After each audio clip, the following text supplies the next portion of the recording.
Graça e paz a todos, né? Eu sou o professor Gilberto Rebouças e nós estamos para mais uma aula do CETAD, né? Então hoje nós vamos iniciar o nosso ano por razões de tanta gripe e Covid. Nós estamos fazendo online, né? Então hoje você é meu convidado para estudar a carta aos Romanos.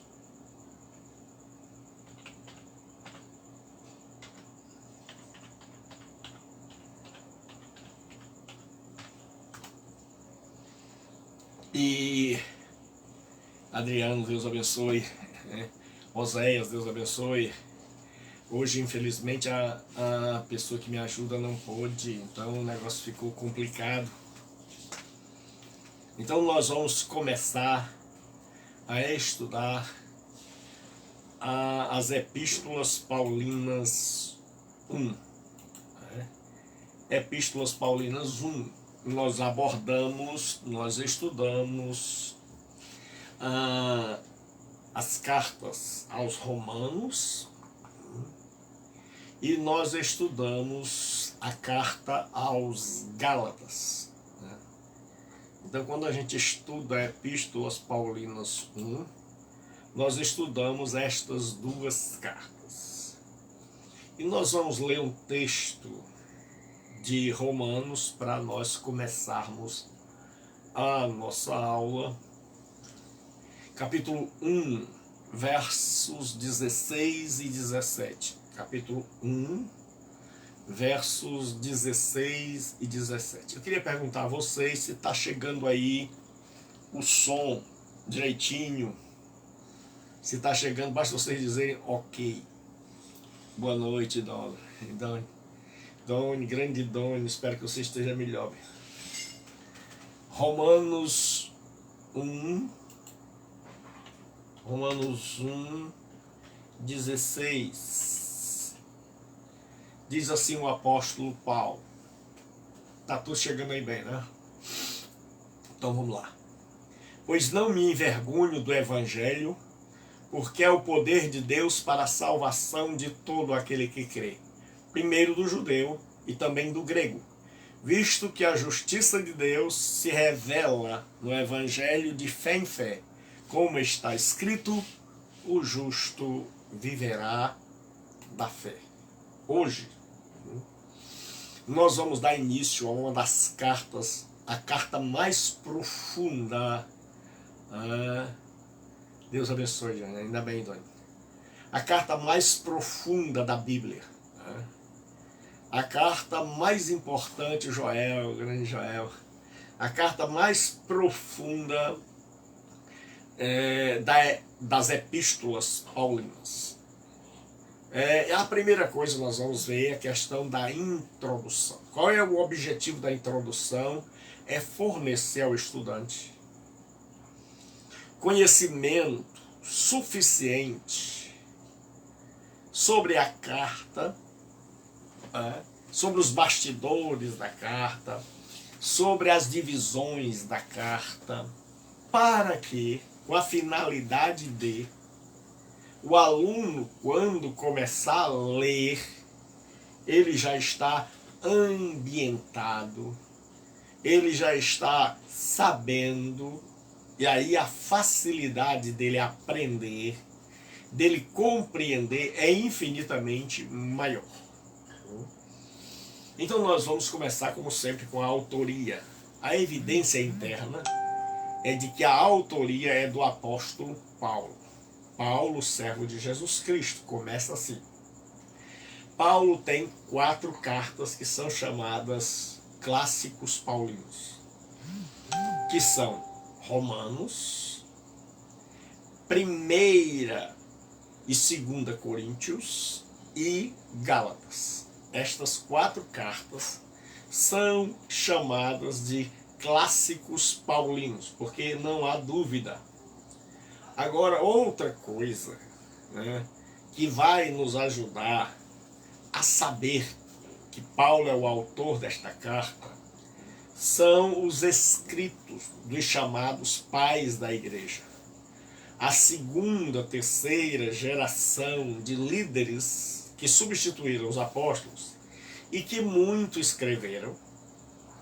E em seus escritos, como Clemente, Policarpo, Irineu, Inácio, Clemente de Roma, Policarpo de Esmirna, Eusébio, Orígenes, Tertuliano, Clemente de Alexandria, todos estes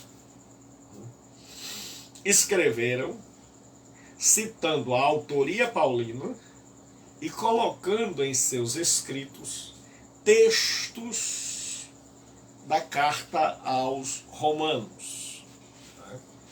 Agora nós vamos ver, depois da autoria, os destinatários. Paulo escreveu à igreja em Roma. Você deve estar aí com o seu material. Então Paulo escreveu à igreja que estava em Roma.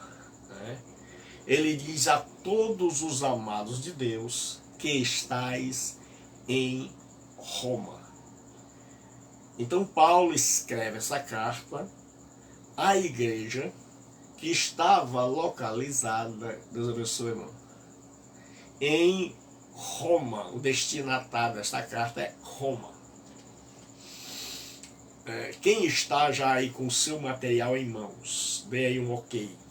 Quem está com o seu material já em mãos, impresso, como eu pedi.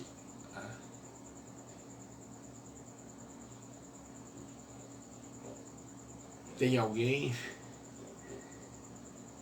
que tem o material impresso aí em mãos? Então vamos lá. Oséias tem, o Adriano não. Bom, é o jeito. Eu pedi, mas não adianta. Eu pedindo é meio que nada. Então vamos lá. A população de Roma. Roma tinha uma população entre 1 milhão e 1,5 milhão de habitantes. Então Roma era algo extraordinário. E grande parte desta população era constituída de escravos.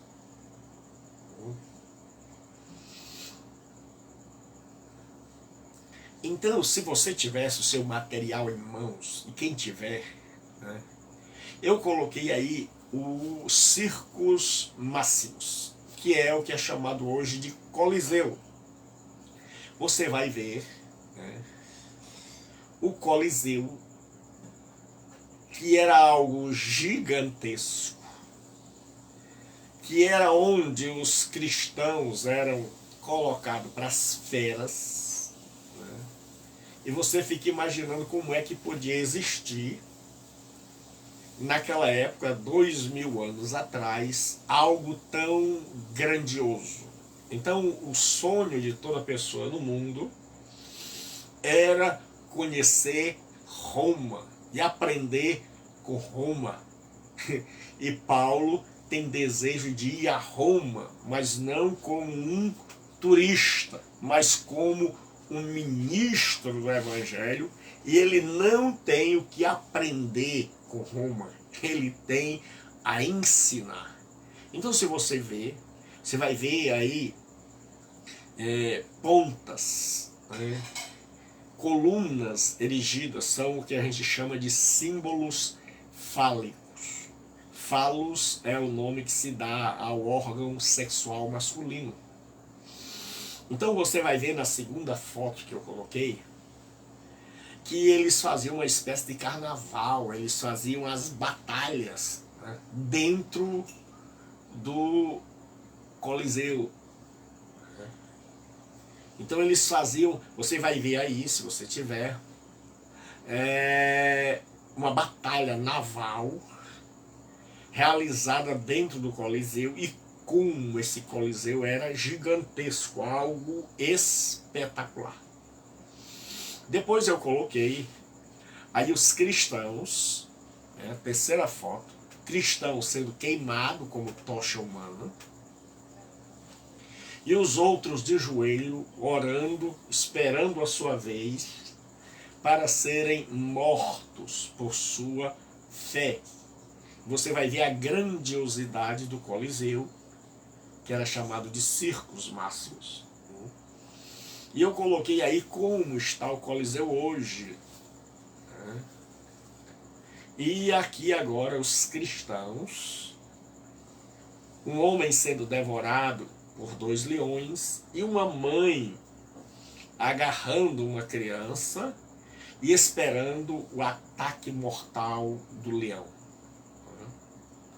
Então agora nós vamos ver a igreja em Roma. Então nós já vimos que todo mundo queria conhecer Roma. Roma era algo de impressionar qualquer habitante do mundo. E a igreja em Roma, existem algumas teorias sobre como ela surgiu.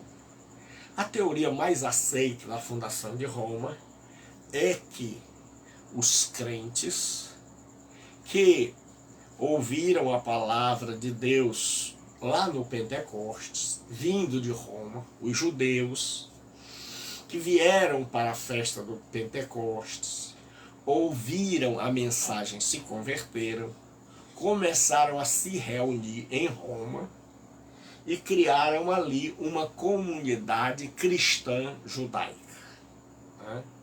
Os autores dizem que eles tinham ainda, e é claro, os costumes judaicos.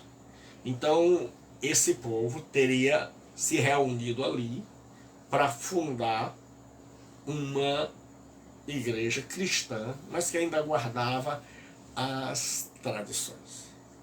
A população judaica em Roma era uma população enorme. Era uma população de assombrar. Então começaram a surgir desentendimentos entre os novos cristãos judaicos e o judeu que não era cristão. A igreja em Roma, ela era uma igreja, se você ler o capítulo 16, você vai perceber no versículo 5, 14, 15, que havia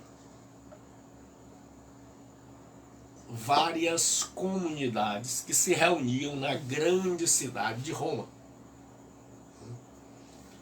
Não é para a gente imaginar que em Roma houvesse apenas um único grupo grande, mas que havia várias igrejas que se reuniam em casas diferentes, e é bem possível que houvesse a igreja dos judeus cristãos que se reuniam e a igreja dos gentios cristãos, que nós vamos ver já já como eles se converteram. Então, o que acontece? No começo, a igreja cristã era composta completamente só de judeu. E Ambrosiasto, ele diz que esse judeu seguia ainda os seus ritos. Agora, no ano 49, por causa dos problemas que aconteceram, das confusões, Suetônio, que era um historiador, ele diz que o imperador Cláudio expulsou todos os judeus de Roma. Ele expulsou em 49 todos os judeus de Roma. Você vai ver isso lá quando Paulo chega e se encontra com Áquila e Priscila, que haviam sido expulsos de Roma. E dizem os historiadores que, principalmente o Suetônio, que o problema de terem sido expulsos era por causa de um homem chamado, que eles chamavam Crestos. Que eles chamavam Crestos. E que acredita-se que Paulo, Deus abençoe Paulo, acredita-se que esse Cresto, na verdade, era Cristo. Né? Eles trocaram uma letra, né? Um E por um I. Então, parece que Suetônio está nos dizendo que começou a haver contendas sobre Cristo, que eles chamavam Cresto. Né? E esse povo começou a não se entender. Então, por causa dessa confusão, o imperador Cláudio baniu, expulsou de Roma os judeus, todos os judeus, porque ele não fazia diferença entre um judeu crente e um judeu tradicional. Para eles, tudo era igual. Então, saiu todo mundo de Roma. Quando os judeus saíram de Roma, esses judeus que já tinham pregado para pagãos, para gentios, esses gentios agora assumiram o comando da igreja. Então, com a ausência dos judeus em Roma, a igreja se tornou uma igreja de maioria esmagadora gentílica, de pagãos, de gente romana. E aí o que acontece? Em 54, 49 os judeus foram expulsos. Em 54, Cláudio morre e os judeus podem de novo agora retornar a Roma. E uma vez retornando a Roma, a confusão vai começar. Eles agora vão querer que os crentes gentílicos se portem, se conduzam de acordo com as regras deles. E os gentios, como são maioria, vão resistir. E vai começar um debate teológico. Pode ou não pode? Deve comer carne de porco, não deve? Devemos nos circuncidar? Precisa disso, precisa daquilo? Então há uma controvérsia tremenda em Roma entre os cristãos de origem judaica e os cristãos de origem gentílica. Então alguns chegam a sugerir que havia igreja só de judeu cristão e havia igreja só de gentios. E o que acontece? Agora a data e a proveniência. Quando foi que Paulo escreveu? Paulo escreveu na década de 50, entre o ano 53 e o ano 58, ou seja, 20 e poucos anos depois que Jesus morreu. Os escritos de Paulo são escritos bem cedo, né? Escritos que vão servir de parâmetro para os outros escritos, de doutrina, para guiar os outros autores. Então, Paulo, ele escreveu esta carta entre o ano 53 e o ano 58. E de onde ele escreveu esta carta? Paulo está na Grécia, na região da Grécia, ali na província da Acaia, e ele está mais precisamente na cidade de Corinto. Paulo está na cidade de Corinto. Então, uma vez que ele está na cidade de Corinto, você vai ver quando ele escreve que os homens deixaram o uso natural da mulher, que as mulheres, bastava ele abrir a janela para ele ver estas coisas acontecendo na cidade imoral de Corinto. Então Paulo está em Corinto e é da cidade de Corinto que ele escreve esta carta aos irmãos que estão em Roma. E existem 3 evidências que mostram que Paulo provavelmente estava em Corinto. É que ele recomenda a irmã Febe, que era de Cencreia, um porto da cidade de Corinto, uma cidade ali. Ele também fala de Gaio, que tinha sido seu hospedeiro e que era de Corinto.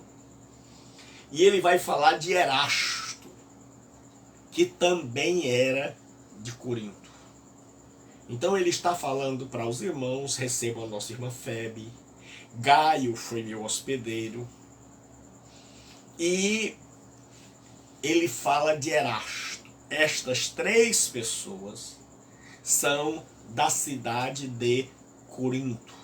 Então, provavelmente, Paulo escreveu esta carta tremenda da cidade de Corinto. Agora, quais eram os planos de Paulo? Certo? O que Paulo tinha em mente? Se você tivesse seu material aí, eu não tive férias, porque eu passei dias e dias trabalhando nesse material, porque a carta aos Romanos ela é maravilhosa, mas ao mesmo tempo ela é muito difícil. E eu coloquei um mapa aí. Quem tem um mapa, quem tem um material vai ver. Quem não tem, eu peço, por favor, imprima o material, senão não há razão de eu enviar o material para vocês. Qual a razão de eu enviar o meu esboço de aula para vocês se vocês não imprimem? É por isso que eu vejo muita gente me perguntando: pastor, acabou as coisas aqui, pastor, e cadê o livro? É porque as pessoas não imprimem, não salvam no computador. Por exemplo, abrindo um parêntese, eu mando a ementa. Ementa é um documento que explica tudo sobre uma determinada matéria. Então todo professor de nível universitário, quando ele vai começar, a primeira coisa que ele faz é uma ementa. E nessa ementa tem tudo o que você precisa para saber o que vai acontecer na disciplina que vai se estudar. E aí as pessoas não leem. Eu tenho um trabalho horrível, de madrugadas, cansado, e a pessoa vem me perguntar qual é o livro. Pessoal, até quando nós não vamos pensar que nós estamos fazendo um curso de nível universitário? Então, fecha aspas. Quais eram os planos de Paulo? Se você tivesse aí, Paulo, ele está na Grécia, em Corinto. Ele está juntando uma oferta para levar aos cristãos pobres que estão padecendo, passando necessidade em Jerusalém. Paulo olha para a região da Ásia E ele descobre que ali na Ásia, naquela bacia do Mediterrâneo, ele já anunciou o evangelho em todos os lugares. E aí agora Paulo tem um desejo, que é o de sair da Grécia, de Corinto, chegar em Jerusalém, entregar as ofertas que ele arrecadara, que ele arrecadou entre os gentios para os irmãos pobres. De Jerusalém, ele pretende agora visitar Roma. Ele pretende conhecer a igreja de Roma. Ele não era conhecido da maioria. Alguns irmãos em Roma, capítulo 16 mostra isso, que Paulo conhecia. Talvez de outros lugares. Mas Paulo não conhecia a imensa maioria dos irmãos em Roma. E o que acontece? Paulo é muito mal falado. Paulo tem uma má fama. Jair, Deus te abençoe. Então Paulo tem uma má fama de que ele é alguém que prega contra a lei. Ele é alguém que ensina o povo a largar os costumes dos antepassados. Ele é um herege. Então Paulo tem desejo de ir a Roma, mas Roma é apenas uma passagem. Se você tivesse o material aí, você ia ver que o sonho de Paulo é ir à Espanha. E eu botei aí o material, mas infelizmente o povo não tem, né? Vai fazer o quê? A Espanha, se você ver no mapa, você vai perceber que a Espanha está lá do outro lado do mundo. A Espanha está na fronteira do Império Romano com os bárbaros. Então qual é o desejo de Paulo? Eu vou a Jerusalém, entrego as ofertas, de lá eu vou a Roma, e para ir a Roma eu vou preparar os irmãos, enviando-lhes uma carta com a exposição do evangelho que eu prego, para que eles conheçam o evangelho que eu prego. Então Paulo tinha um sonho de que, chegando em Roma, os irmãos soubessem do que ele pregava, qual era o seu evangelho, e de lá os irmãos o encaminhassem à fronteira do mundo civilizado, que era a Espanha. Então Paulo diz que ele quer pregar não onde outro já pregou, para não edificar sobre fundamento alheio, mas ele deseja pregar onde Cristo ainda não fora. E se você tivesse um mapa aí, você ia ver, se você tem o material aí já impresso, você ia ver que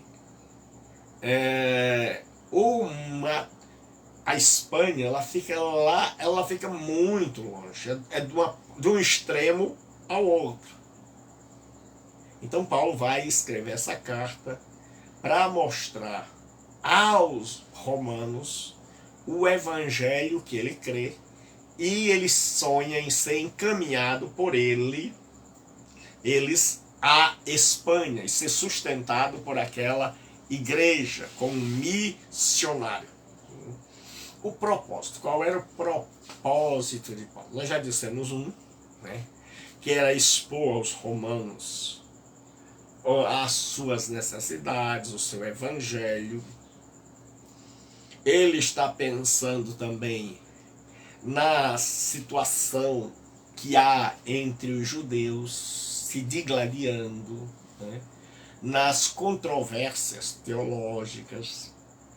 E hoje existe, né, quando você vai estudar a carta aos Romanos, existem duas maneiras. Uma antiga, né? Amém, meu Deus abençoe. Mas já está impresso, Joel? Bota só ok. Está impresso aí? Está com ele em mãos?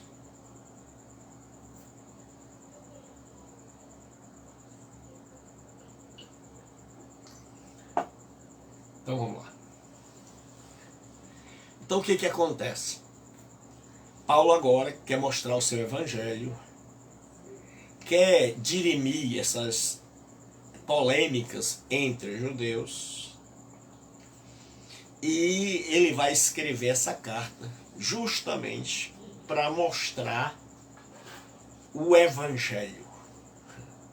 Por isso que Romanos é chamado de o evangelho segundo Paulo. Então ele tem em vista as necessidades dele, as necessidades da igreja e os dilemas teológicos, né? Obrigado. Então o conteúdo, é muito importante você saber o conteúdo, como é que essa carta está dividida, né? Quais são as divisões principais. Então nós temos um prólogo, onde de 1 a 17 ele vai falar muito da palavra Evangélio, boa nova, boa notícia. Aí nós temos uma parte prática, que é uma parte teológica, onde Paulo vai expor a sua teologia, que vai do capítulo 1, versículo 18 a 3:20, e depois até o 11:36. Então do capítulo 1 ao 11:36 é teologia pura.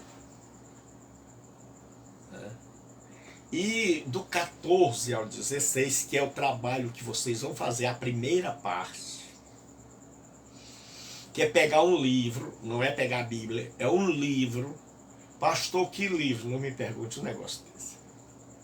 Você vai na ementa, não é jumenta, é ementa. Você vai na ementa, escolhe um livro e faz o seu trabalho, né? A primeira parte, para entregar na quarta aula, para entregar de hoje na quarta aula, a primeira parte. Então nós temos de 1 a 11 a parte teológica, e de 12 a 16 a parte prática. E aí Paulo vai dividir sua carta assim.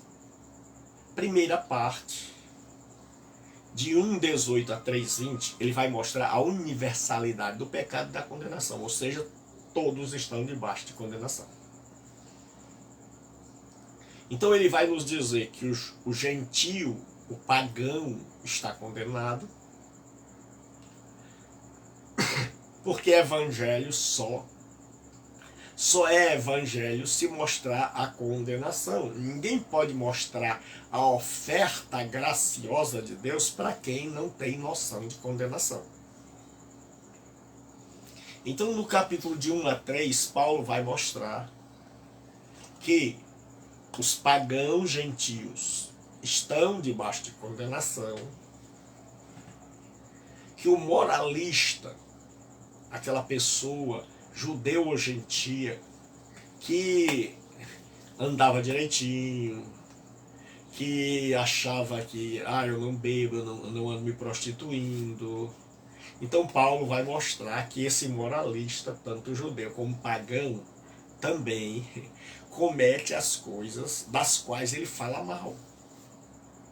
E aí Paulo vai concluir dizendo que o judeu também, apesar de todos os privilégios, está debaixo de condenação. E no capítulo 3, até o 21, ele vai mostrar que todos os homens estão debaixo de condenação. Então ele encerra assim. Aí do capítulo 3 e 21 ao capítulo 5, né, ele vai falar da justificação pela fé em Cristo. Certo? Como estas pessoas que estão vivendo debaixo da condenação e da ira divina podem ser justificadas diante do Deus Todo-Poderoso. Então ele vai mostrar nesses capítulos, né, que a justiça de Deus veio pela fé, independente das obras da lei. Ele vai argumentar que no Antigo Testamento a justificação, a salvação era pela fé. Ele vai usar Abraão e Davi para comprovar isso. E ele vai terminar dizendo que nós somos justificados, portanto temos paz com Deus. Do capítulo 6 ao capítulo 8, Paulo vai nos mostrar como deve viver um cristão que foi justificado, uma pessoa que foi justificada. Então, no capítulo 6, ele vai mostrar que nós já morremos e, portanto, nós devemos oferecer a Deus os nossos membros para a santificação. No capítulo 7, ele nos lembra da luta que ocorre dentro de nós entre a velha e a nova natureza produzida pelo Espírito Santo e como triunfar, no capítulo 8, pelo pendor para as coisas do Espírito. Aí, Paulo vai entrar na questão da incredulidade do homem e da fidelidade de Deus, capítulos de 9 a 11. Ele vai mostrar como é que fica o judeu, se a salvação é pelo Evangelho e não pela guarda da lei, né? Então, como é que fica o judeu nessa história? O judeu está perdido? Né? E como é que é essa relação judeu e gentil? E aí ele vai mostrar no capítulo 11, né? Lembre-se que há essa tensão entre judeus e gentios. Né? E Paulo vai explicar que os gentios foram enxertados na árvore de Israel. Então a igreja é composta de dois grupos. Há uma única igreja composta de judeus e gentios. Aí do capítulo 14 ao 16, ele vai falar, como não podia deixar de ser, da parte prática.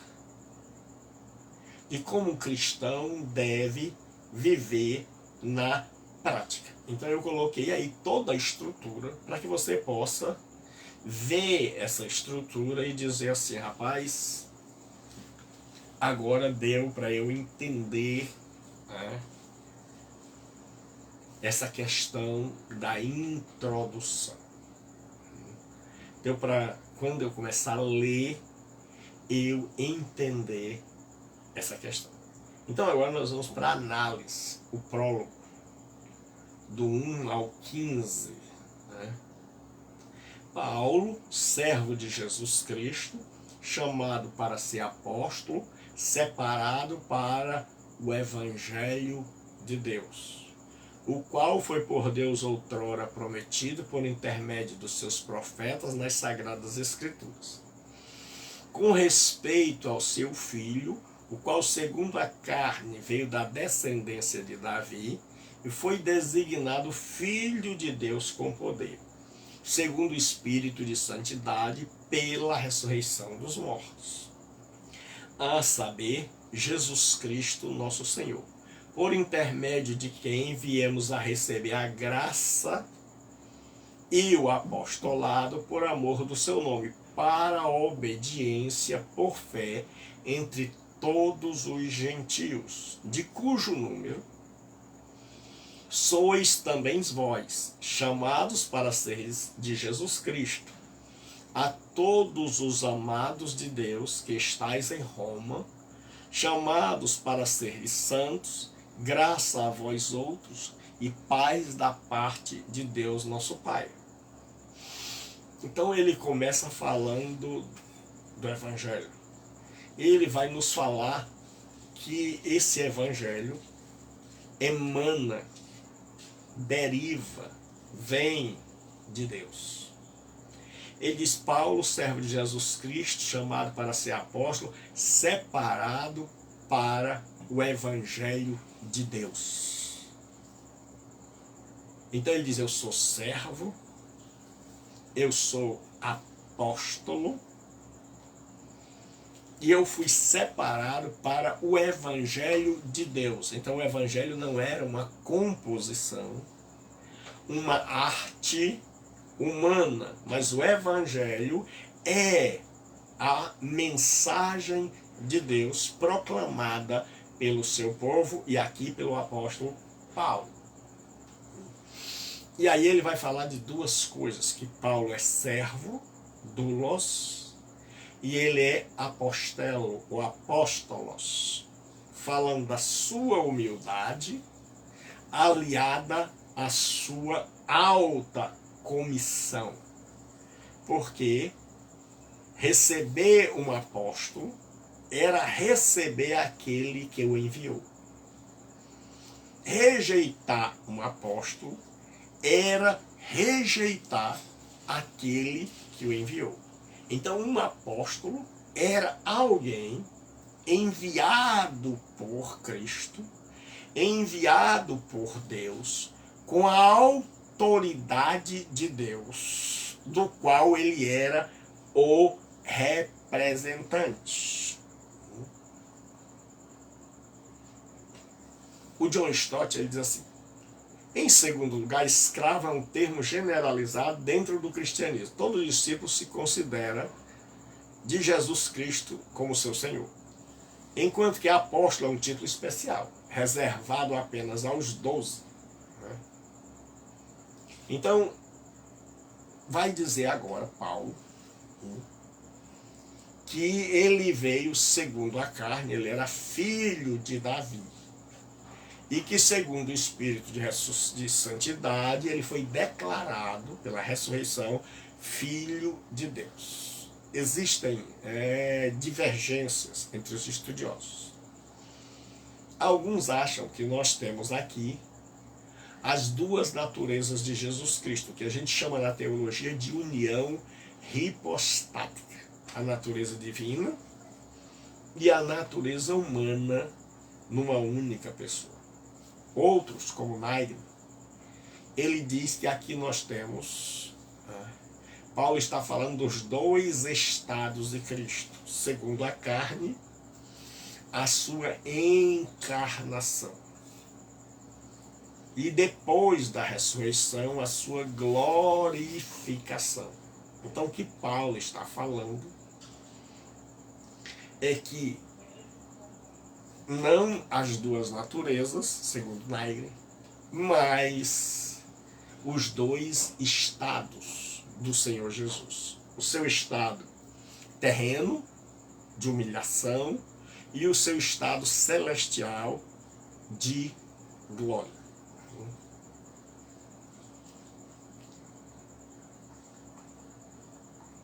E aí nós vamos ver a autenticidade do Evangelho atestada pelas Escrituras, o qual foi por Deus outrora prometido por intermédio dos seus profetas nas Sagradas Escrituras. Então Paulo está dizendo que o Evangelho não é uma coisa nova. Não é uma invenção dele, como o judeu poderia pensar. Mas é algo que já estava predito nas Escrituras pelos santos profetas. Conforme Lutero escreveu ao comentar este verso, aqui se encaram as portas para a compreensão das Escrituras Sagradas. Ou seja, que tudo deve ser entendido em relação a Cristo. Calvino ele diz o seguinte: semelhantemente, diz que o Evangelho inteiro está contido em Cristo. O Evangelho inteiro está contido em Cristo. Portanto, apartar-se de Cristo, um passo que seja, significa afastar-se do Evangelho. Então eu vou ler de novo o que Calvino escreveu. Ele diz assim: portanto, apartar-se de Cristo, um passo que seja, significa afastar-se do Evangelho. Então agora, os cristãos têm uma tríplice denominação. Designação, são designados por 3 nomes. Diz que eles são chamados, são amados de Deus, chamados para serem santos, e eles são os receptores do Evangelho. Então diz, primeiro, eles são amados. Os cristãos de Roma são amados de Deus. Segundo, eles foram chamados para serem santos. E terceiro, eles são os receptores deste Evangelho maravilhoso. A essência do Evangelho é Jesus Cristo. Ou seja, o cerne, o coração do Evangelho. Ele diz com respeito a seu filho, o qual segundo a carne veio da descendência de Davi, e que foi designado Filho de Deus com poder, segundo o Espírito de santidade, pela ressurreição dos mortos, a saber, Jesus Cristo, nosso Senhor. Que nós já comentamos, que pode estar falando das duas naturezas, a natureza divina e a natureza humana numa só pessoa, ou pode estar falando aqui dos 2 estados. Eu estou propenso a seguir o Nygren e acreditar que ele está falando dos 2 estados. O estado anterior, de humilhação, seguido, que é o que Paulo vem abordando em suas cartas, seguido do seu estado de glorificação. Aí ele diz assim, a universalidade do Evangelho. Esse Evangelho não se limita, Deus não é um Deus judeu, apesar de ter se revelado aos judeus, mas Deus é um Deus do mundo, ele é universal. Então ele diz, por intermédio de quem viemos a receber a graça e o apostolado por amor do seu nome. O que ele está afirmando é que o Evangelho é para todos. Sua extensão é universal.